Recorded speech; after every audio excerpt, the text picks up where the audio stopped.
Time now for the voice of the land on the Big Play Network with your hosts, Kevin Arnold and Always Positive Jay.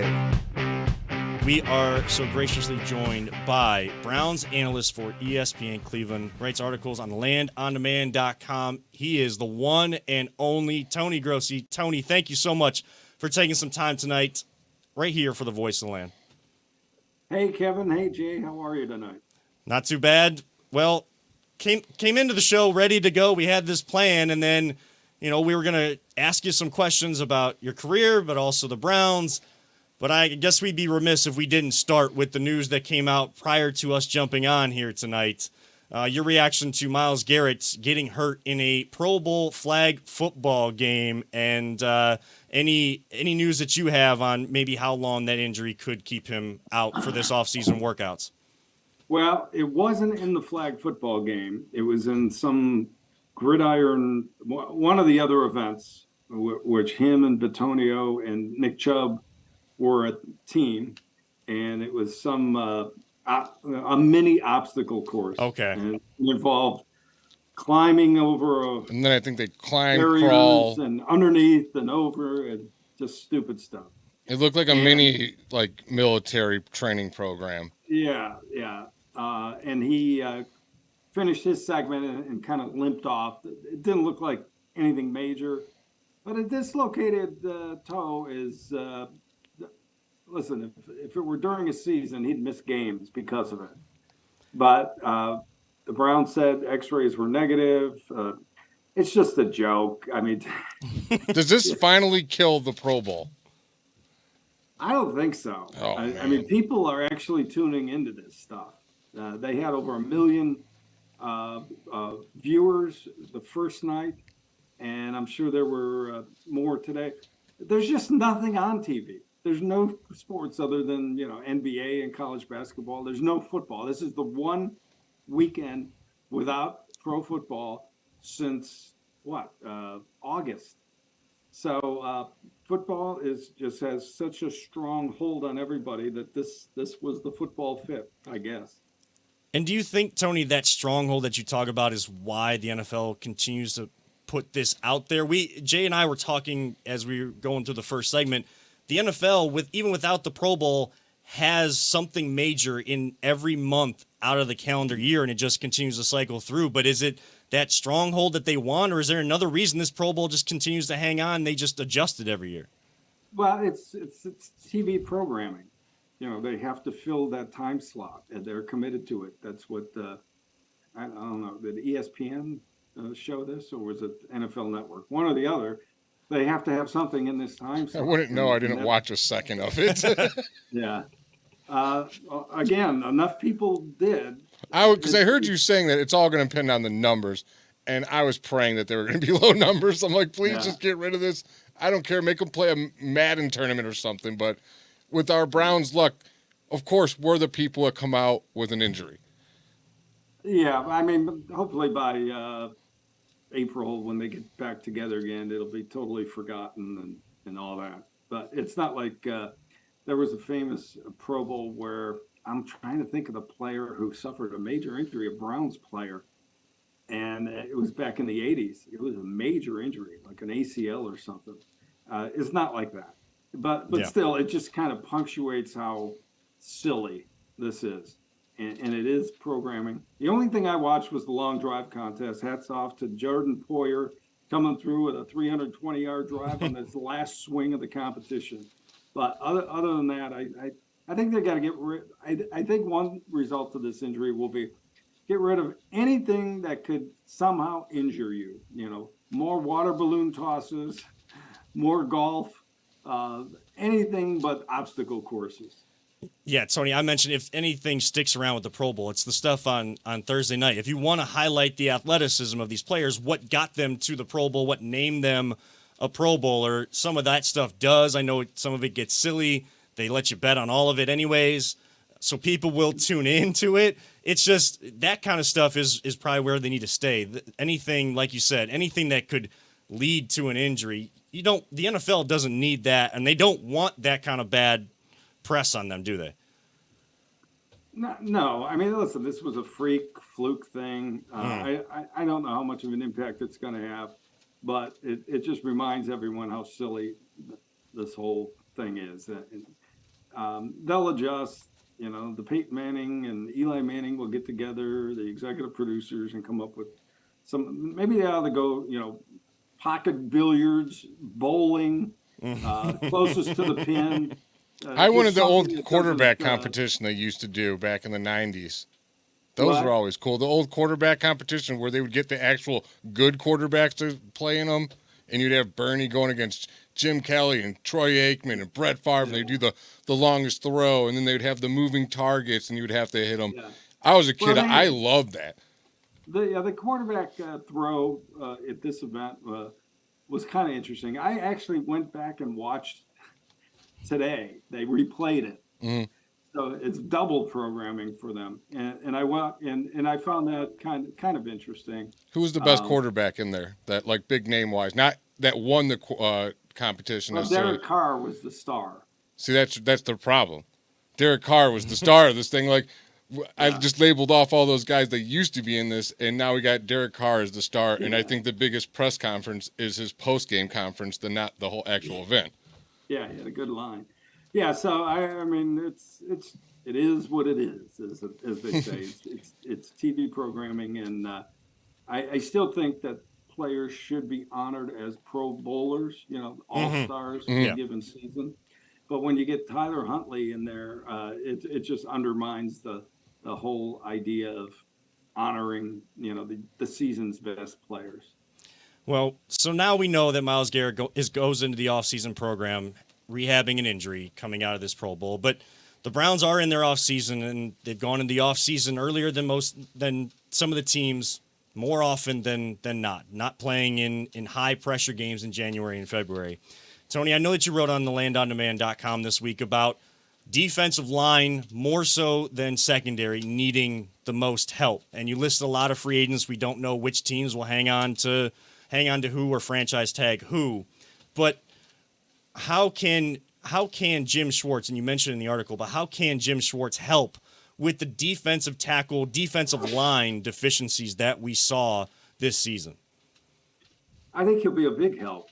In fact, I think that's why one of the many reasons he was hired, his expertise at defensive line. His defense has always maximized defensive linemen. And, I think the shift in resources will go towards the offensive line now. They've been very heavy at secondary. And as Jim pointed out in his introduction last month, guys are just too difficult to cover anymore. And all the rules are against defensive backs. So, I mean, you need good players back there. But the best way to affect an offense is with pass rush. And in that little sentence, the best way to produce a pass rush is right up the middle. I completely agree. And that's what the Browns have suffered. See, the interior. I remember when the Giants beat what looked like the greatest team to walk on the field is that Patriots team that was just blowing everybody out the water. And my buddy asked me before the Super Bowl goes, who do you think's going to win? I go, Patriots overall have a better team. But the Giants have a defensive line that is absolutely ferocious. And if you have that, I don't care how good your quarterback is. If you only got 2 seconds to throw, and if not, you're getting hit, you're done. And we have Myles Garrett on this team, and I would just love to see them finally develop and put an elite line around him to bring out his true talent. How do you think they're going to address that more? Via free agency, trade, or combination of everything else? Well, I think free agency is almost the only way they could address it. First of all, trade. Teams don't like trading good defensive tackles. I mean, the Browns tried to acquire a defensive tackle in November at the trade deadline, and the price was just out of the stratosphere. Rookies at that position do not have immediate impact, unlike some other positions like running back or wide receiver or even quarterback. Think about defensive tackles that are Quinnen Williams of the Jets, who was a high draft pick. Only now in his 4th and 5th year is he considered one of the best in the league. Deron Payne, who's one of the best free agents this year, is 5 years into the league before he got to that point. So you're going to have to get immediate impact, I think, through free agency, especially defensive tackle. And I think that's what they'll do, Jay. They'll pursue 2 defensive tackles in free agency. I think one will be a very high-priced one, and the other one might be a 1-year rental, prove-it deal. And they need veteran help up there. They could have a top 10 pick in this draft, which they don't. But if they had a top 10 pick and they drafted a defensive tackle, he's not going to have the impact that Deron Payne will have, or Javon Hargrave, who may be free also. So I think they'll go that route in free agency. I also think that it'll help hold like other players accountable if they bring a veteran in there. I'd like to see Fletcher Cox. I think he's a free agent, and after he's been there, he's won a Super Bowl, he's back at a Super Bowl. I played under Schwartz before, and I don't think he's going to let guys just take plays off or anything like that. Like, you won't get a Jadeveon Clowney doing what he did with those kind of guys in that locker room. Well, Cox, I think, is 33. I do think tackles can go a little longer than ends, but we don't know if he's going to be truly available. Mm-hmm. His contract runs out after the Super Bowl. He may retire. They may re-sign him for a year or something like that. Looking at mock drafts, I think they have a pick at 10. They keep mocking a defensive tackle to them at 10. Who? The Eagles, because they have 2 first-round picks, and one's at 10, and they keep mocking one of the defensive tackles to them. Because they keep on rolling them over. They drafted Jordan Davis last year. You didn't hear much about Jordan Davis as a rookie. He was the best defensive tackle in the draft. So he's a guy in the coming years you'll be hearing more about. That goes to my point about they don't have immediate impact. Mm-hmm. I would rather have Javon Hargrave, whose contract is up, just because he's a little younger. He's 30. And I don't know what his future is either, but who knows? They may re-sign them both. We'll know at the beginning of March the actual official free agent list. Tony Grossi from ESPN Cleveland is our guest here tonight on The Voice of the Land. And Tony, we're talking about free agency, and a lot of people, they hear that and then they think that the Browns don't have much cap space. We know that the Browns can always readjust contracts, specifically the one that they signed with Deshaun Watson. Do you think that do you expect to see a restructure of the Watson deal where, he's still able to get some of his money, but it kind of opens up cap space this offseason? Do you expect Watson and the Browns to be open to that? For sure. There's going to be a few restructuring, and all that does is convert salary into cash. And if you have an owner that has the cash and is willing to do it, it's a simple procedure. And the player gets all his money. It's just that he gets it sooner than he would. And it reduces his salary cap number. So I think Watson will be restructured. I think Myles Garrett could be restructured. I think Denzel Ward could be restructured. Any of those bigger contracts, Wyatt Teller or Petonio, it's easy. That's the easiest part of Andrew Berry's job this year, is to create cap room. Anybody can do it. It's easy. The players don't agree to a reduction. They're getting cash up front as opposed to paychecks over the course of the year. So that'll be done. That'll create enough room, and I don't think salary cap room is going to be a problem in pursuing free agents. I think it does become a problem in keeping your own. In addition to that, and you can't add too many big ticket items. That's for sure, because this is the first year in 5 they go into this offseason above the cap before any restructuring, and those days are long gone of being the leader in salary cap room. Mm-hmm. That didn't get them anywhere anyway. So we'll see how Barry's job gets a lot tougher. Well, and let's say that Barry is able to restructure Watson and a few other deals, open up that cap space we're talking about outside of defensive tackle, defensive line. What else can the Browns do this offseason, Tony, to put themselves in position, or at least have the opportunity, be in the best position possible to be playing these meaningful games in January or be resting this week, preparing for the biggest game? What can they do for that quicker turnaround this offseason? Well, they need, I said 2 defensive tackles, I think. I think they need a defensive end, someone to replace Clowney and Chase Winovich, and a linebacker. And that could be another 1-year deal. One bigger than Kevin. What's that? A linebacker that's bigger than Kevin. Yeah, bigger than me, Tony. You've seen my frame. You'd like him closer to Jay's size. Yeah. Even our producer, you can't see Peter. He's a big guy. We want him more towards Peter's size. 6'4", 2 something. I think that's the extent of free agency. Those 3 positions, and then you could use the draft. They definitely need a speed receiver. Now, I don't think they need DeAndre Hopkins. He's a fashionable name. He's 30. He's not as fast as what they need. He comes at a very high price. He's Amari Cooper. I mean, you already have that player. I think they need to get he needs to hit a bullseye in the draft with a speedy receiver, 2nd round. Get these guys in their rookie contract. They've tried. They just have failed. David Bell, Anthony Schwartz. DPJ is good, but they still need more speed there. So I think that's where you get the receiver in the draft, and then use the rest of the draft to fill in spots, pretty much. But I'd go defense and free agency, and receiver in the draft. As the 100-year war, you've seen it all.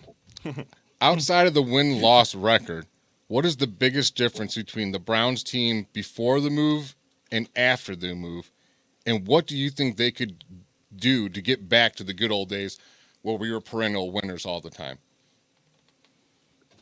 Well, the move caused the complete change of culture, and it hasn't been reestablished. I mean, we know what the Browns were. I mean, they were being coached by Belichick. They had one of their best teams ever in 1994, and then 3 years later, we're out of football, and then 3 years after that, came back as an expansion team. So it's a complete reboot, and they never have established the culture that took, that was established by Paul Brown. I mean, that was 40 years in the works. You can't just, snap your fingers and say, okay, we're the Browns, let's pick up where we left off. That obviously didn't happen. So they need continuity. They need direction. They need. How do they get that? Like, it's been driving me nuts as a fan forever. Like, what do they have to do to establish a good culture besides everyone says just win, but it seems like these players, they don't have the care that the old teams did. They playing for the Browns meant something to them. They didn't like the Steelers. They hated the Steelers, and it feels like this team hasn't truly embraced the history and culture of the city. Do you ever feel the same way? All the time, Jay. All the time. I mean, we did. Those of us who were still here in the 90s when the Browns moved to Baltimore, I mean, the mayor, all the fans, they fought to keep the history here, the colors, the team, the history. And then when the new franchise started up, they didn't respect the history and the culture and all that. So, and we've gone through, 3 different owners since they've been back. Mr. Lerner, his son, Randy Lerner, and now Jimmy Haslam. And I think this current ownership is further away from the Browns history than, when we started back in 99. So I don't know how you get it back, but they've got to establish their own history, I guess. It's the best you could hope for. And that entails just winning every year and being more consistent and not firing everyone after, a bad year. Yeah, like you said, Tony, it comes right now. It's just hope to see that change. They can tell us that it's going to. They tell us that all the time. We have to see it and hope that it does change. Tony, we appreciate you coming on tonight. we can't let you go until you give us your prediction. Now we're not going to hold you to your prediction for the Super Bowl. Your VTL prediction, I'm sure Riz will hold you to yours, and they'll hold you to yours on RBS later this week. But your prediction, where do you stand a week out from the Super Bowl? Philadelphia versus Kansas City. Who has the edge? Who gets the win? I think Philadelphia is the more complete team, but the quarterback situation can even it out, right? Jalen Hurts has had a great year, but he's had a tough couple games since he's been back after his shoulder injury. Everything's new to him. He's a young player versus Mahomes, his third Super Bowl in 4 years. We saw he was a hero in the AFC Championship game. I think the Eagles right now, if I were picking today, I would pick the Eagles, but also know that if it's a close game, Mahomes could come through, and Hurts can do the opposite and give it back. So I think it's going to be a good game. Right now, I'm leaning Eagles, but I'll feel a little, I'll get a feel for it while we go out there this week and talk to players and stuff. But I'm very curious about the Hurts Eagles. is an interesting player that I haven't had a lot of exposure to. So yeah, I looked at the tough Eagles for me to predict schedule. how he'll react to this game, And the Eagles schedule, I think the toughest game they've beat was the Jaguars this year. So they blew everybody out like they should. But I'm curious what they are, because their defense is built to have play on a lead. And with Mahomes, it's almost impossible to get a big lead on him. Well, everyone says this is a quarterback league and all that. Hurts is not the best player on the Eagles. Yeah. Mahomes is far and away the best player on the Chiefs. So that position alone can change the outcome. But I think the Eagles are very, very strong everywhere else. And Hurts may come through in his, shining moment. So I can see anything happening in this game. That's why I wouldn't bet on this game. I wouldn't touch it. I think the biggest long shot of anything is the Chiefs, blowing them out by 2 scores. Yeah. But I can see the Eagles winning by that. I can see it as a close game.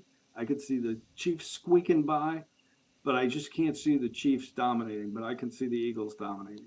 Well, Tony, we know you have a busy week ahead of you. You got travel. You're heading out to Arizona, of course, not staying for the game, but have a lot of work to do. Any chance for any golf, swinging a golf club out there in Arizona for you? No, I'm not Tony Rizzo. I'm Tony Rizzo. No, I don't think so. I don't think so for me. But hats off to anyone who could squeeze it in. But maybe you can get to a driving range at least. Morning, afternoon, and night at a Super Bowl.